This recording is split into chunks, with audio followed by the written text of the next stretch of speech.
ಹಾ ಹಾ ಹಾ ಕ್ರಿಸ್ಪಿ ಕಬಾಬ್ ರೆಡಿ ಆಗಿದೆ. ಬನ್ನಿ ತಿನ್ನೋಣ, ನೋಡೋಣ ಹೇಗಿರುತ್ತೆ.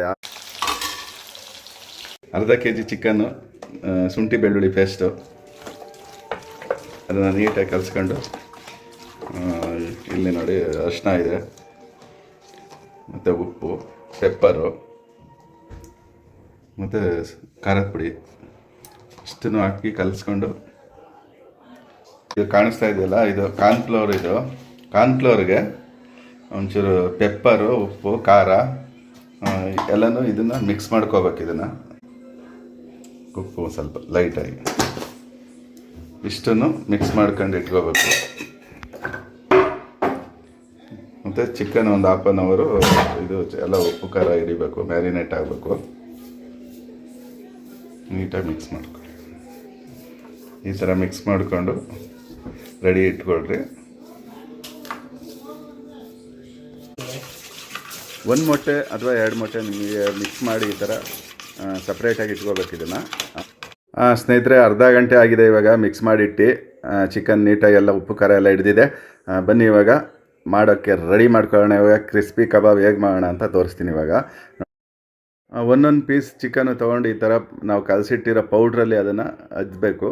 ಅದಾದಮೇಲೆ ನಾವು ಮೊಟ್ಟೆ ಮಿಕ್ಸ್ ಮಾಡಿ ಇಟ್ಕೊಂಡಿರ್ತೀವಲ್ಲ ಅದರಲ್ಲಿ ಒಂದು ಸಲ ಹಚ್ಚಿ, ನೆಕ್ಸ್ಟು ತಿರ್ಗಾ ಮತ್ತೆ ನಾವು ಪೌಡ್ರ್ ಒಳಗಡೆ ಹಚ್ಚಿ ಎತ್ತಿಟ್ಕೋಬೇಕು. ಇವಾಗ ನೋಡಿ, ಈ ಥರ ಮಾಡಿ ನೀಟಾಗಿ ಒಂದು ಕಡೆ ಎತ್ತಿಟ್ಕೋಬೇಕು.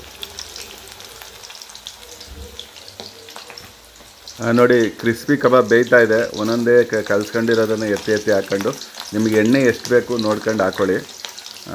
ನೋಡಿ, ಈ ಥರ ಒಂದೊಂದೇ ಅಜ್ಜಿರೋದನ್ನು ನಾವು ಒಳಗಡೆ ಎಣ್ಣೆಲಿ ಬೇಯಿಸ್ತಾ ಇದ್ದೀವಿ. ಮೀಡಿಯಮ್ ಉರಿಲೇ ಬೇಯಿಸಿ, ಜಾಸ್ತಿ ಉರಿ ಹಾಕ್ಬೇಡಿ, ಸೀದೋಗ್ಬಿಡುತ್ತೆ. ಯಾಕೆಂದರೆ ಹೋಟ್ಲವ್ರ ಥರ ನಾವು ಅಷ್ಟು ಎಣ್ಣೆ ಹಾಕೋಕ್ಕಾಗಲ್ಲ. ಮೀಡಿಯಮಾಗಿ ಸ್ವಲ್ಪ ಎಣ್ಣೆ ಹಾಕಿರ್ತೀವಲ್ಲ, ಅದೇನಾಗುತ್ತೆ, ತಳ ಕೂತ್ಕೊಂಡು ತಳದಲ್ಲಿ ಜಾಸ್ತಿ ಉರಿ ಹಾಕ್ಬಿಟ್ರೆ ಅದು ಸೀದೋಗುತ್ತೆ. ಅದು ಸ್ವಲ್ಪ ಆವಾಗ ಅಷ್ಟು ಟೇಸ್ಟ್ ಇರೋಲ್ಲ. ಮೀಡಿಯಮ್ ಉರಿನಲ್ಲಿ ಬೇಯಿಸಿದ್ರೆ ಚೆನ್ನಾಗಿ. ಸಂಡೇ ಸ್ಪೆಷಲ್ಲು ಕ್ರಿಸ್ಪಿ ಕಬಾಬು ಮಾಡ್ಕೊಂಡು ಮನೇಲೇ ತಿನ್ಬೋದು. ನಾವು ಅಲ್ಲಿ ಇಲ್ಲಿ ಹೋಟ್ಲಲ್ಲಿ ತಿನ್ನೋಕೆ ಹೋದರೆ ದುಡ್ಡು ಹೆವಿ ಎದ್ವಾ ಖರ್ಚಾಗುತ್ತೆ.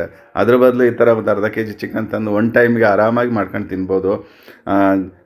ಸಂಡೇ ಏನಾದರೂ ಸ್ಪೆಷಲ್ ಮಾಡ್ತೀರಾ ಅಂತ ಅಂದರೆ ನೋಡಿ, ಈ ಥರನೂ ಒಂದು ಸ್ವಲ್ಪ ಮನೆಯಲ್ಲೇ. ಹೊರಗಡೆ ಆದರೆ ಬೇಯಿಸಿರೋದೇ ಬೇಯಿಸ್ತಾ ಇರ್ತಾರೆ. ಎಣ್ಣೆ ಅನ್ನೋದು ಒಂದು ಎಲ್ಲರೂ ಹೇಳ್ತಾರೆ ಇವಾಗ ಅದು ತಿನ್ನಬಾರ್ದು ಅಂತ. ಆದರೆ ನಾವಾದರೆ ಸ್ವಲ್ಪ ಎಣ್ಣೆ ಹಾಕಿ ಅದನ್ನು ಚೆಲ್ಬಿಡ್ತೀವಿ ಅಷ್ಟೇ. ವಾರದಲ್ಲಿ 1 ದಿನ 2 ದಿನ ಈ ಥರ ಮನೇಲಿ ತಂದು ಮಾಡ್ಕೊಂಡು ತಿನ್ಬೋದು. ತಿನ್ನೋಕ್ಕೂ ಚೆನ್ನಾಗಿರುತ್ತೆ, ಟೇಸ್ಟ್ ಇರುತ್ತೆ. ನಾವು ಹೊರಗಡೆ ತಿನ್ನೋದ್ಕಿಂತ 100 ಪಾಲು ಬೆಸ್ಟು ಅಂತ ಹೇಳ್ಬೋದು. ಅಷ್ಟಂತೂ ನಾನು ಹೇಳ್ತೀನಿ ನಿಮಗೆ. ತುಂಬ ಈಸಿ ಮಾಡೋದು, ಅಷ್ಟೇ, ತುಂಬ ಈಸಿ. ಏನಂತ ಏನೂ ಇಲ್ಲ. ಅದೇನೋ ಪೌಡ್ರ್ಗಳೆಲ್ಲ ಹಾಕಿ ಕಲ್ಸೋದು ಅಷ್ಟೇ. ನಾನು ತೋರಿಸಿ ಮಾಡ್ಕೊಂಡು ತುಂಬ ಚೆನ್ನಾಗಿದೆ ಟೇಸ್ಟ್.